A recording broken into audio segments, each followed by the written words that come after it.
పాత్రికేయ మిత్రులకి నమస్కారం. ఈరోజు ముఖ్యంగా ప్రెస్ మీట్ పెట్టడానికి కారణం, ఆన్లైన్లో మందులు అమ్ముతున్నారు. వాటి గురించి మెడికల్ షాపుల వర్తకులందరూ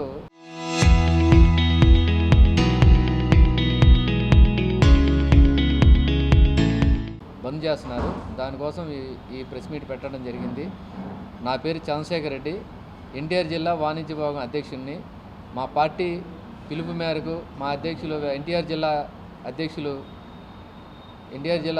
మన దేవినేని అవినాష్ గారి పిలుపు మేరకు మేము ఈ ప్రెస్ మీట్ జరుగుతుంది. ముఖ్యంగా ఆన్లైన్లో మందులు అమ్ముతున్నారు. ఆ మందుల వల్ల చాలా ఇబ్బందులు ఉన్నాయి. వర్తకులు చాలా ఇబ్బంది పడుతున్నారు. ఎందుకంటే డాక్టర్ గారి ప్రిస్క్రిప్షన్ లేకుండా వాళ్ళ ఇష్టం వచ్చినట్టు మందులు వాడుతున్నారు. దానివల్ల షార్ట్ ఎక్స్పైరీలు ఎన్ని వస్తున్నాయని ఆల్ ఇండియా మెడికల్ అసోసియేషన్ వాళ్ళు బంద్ పిలుపునిచ్చారు. వాళ్ళ పిలుపు మేరకు మేము కూడా మా వాణిజ్య విభాగం తరపున మా జిల్లా అధ్యక్షుడు అవినాష్ గారి పిలుపు మేరకు మేము కూడా ఈ బంద్కి పూర్తిగా సంపూర్ణ మద్దతు ప్రకటిస్తున్నాము. ఈ వర్తకులు చాలా ఇబ్బంది పడుతున్నారు. ఈ మెడికల్ షాపులో వీళ్ళంతా వాళ్ళకి మేము ఎప్పుడు పూర్తిగా మా సహాయ సహకారాలు సపోర్ట్ ఉంటుంది. వాళ్ళతో పాటు మేము కూడా బంద్లో పాల్గొంటాము. అందరికీ నమస్కారం అండి. నేను డాక్టర్ అంబటి నాగరాధాకృష్ణ యాదవ్, వైఎస్ఆర్సీపీ ఎన్టీఆర్ జిల్లా వైద్య విభాగం అధ్యక్షుడిని. All India chemist and druggist వాళ్ళు మే 20వ తారీఖున బంద్కు పిలుపునిచ్చారు. అది ఎందుకంటే ఓవర్ ద కౌంటర్ ప్రిస్క్రిప్షన్ లేకుండా ప్లస్ ఆన్లైన్లో మందులు విక్రయం ద్వారా ప్రజలు నష్టపోతున్నారు, అలాగే వర్తకులు నష్టపోతున్నారు. ఆ విధంగా ఆన్లైన్లో మందుల విక్రయం వల్ల ఏమవుతుందంటే ఫిజికల్ వెరిఫికేషన్ ఉండదు, ఈ ప్రిస్క్రిప్షన్ నిజంగా ఉందా లేదా అని. కొన్ని ఫర్ ఎగ్జాంపుల్ నిద్ర పట్టగా నిద్రలేమికి కొన్ని రోజులు మందులు వాడతారు.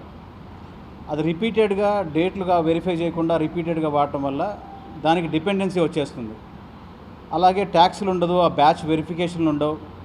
నకిలీ మందుల వల్ల మనం చూసాం, మధ్యప్రదేశ్లో కాఫ్ సిరప్ల వల్ల పిల్లలు చనిపోయారు. సో ఏ విధమైన బ్యాచ్ వెరిఫికేషన్లు దీనివల్ల జరిగే అవకాశం ఉండదు. కాబట్టి ఆన్లైన్ ద్వారా మందుల విక్రయాన్ని ఆపాలని దానికి మెడికల్ అండ్ డ్రగ్గిస్ట్ అసోసియేషన్ ఇచ్చిన పిలుపు మేరకు వైఎస్ఆర్సీపీ వాణిజ్య విభాగం, అలాగే వైఎస్ఆర్సీపీ వైద్య విభాగం ఎన్టీఆర్ జిల్లా వారికి సంపూర్ణ మద్దతు తెలియజేస్తూ ఈ విక్రయాలను ఆపాలని, ప్రభుత్వం కూడా కఠినంగా వ్యవహరించాలని కోరుతున్నాం. రాష్ట్రంలో పరిస్థితి ఎలా ఉందంటే, బతుకుంటేనేమో ప్రభుత్వం పీక్కు తింటుంది, చచ్చిపోతేనేమో ఆ శవాల్ని కుక్కలు పీక్కు తింటున్నాయి. సో రాష్ట్రంలో ప్రజల పరిస్థితి చాలా దుర్భరంగా ఉంది. ఈ మందుల విక్రయాన్ని ఖచ్చితంగా ఆపాలి, లేదంటే వాటి సైడ్ ఎఫెక్ట్స్ వల్ల ప్రజలు ప్రాణాలు కోల్పోయే అవకాశం ఉంది.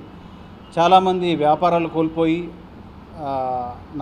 ఆర్థిక నష్టాల్లో చేరిపోయి, కొంతమంది ఉద్యోగాలు పోయి రకరకాలుగా ఆయన సమస్యలు ఎదుర్కొంటున్నారు.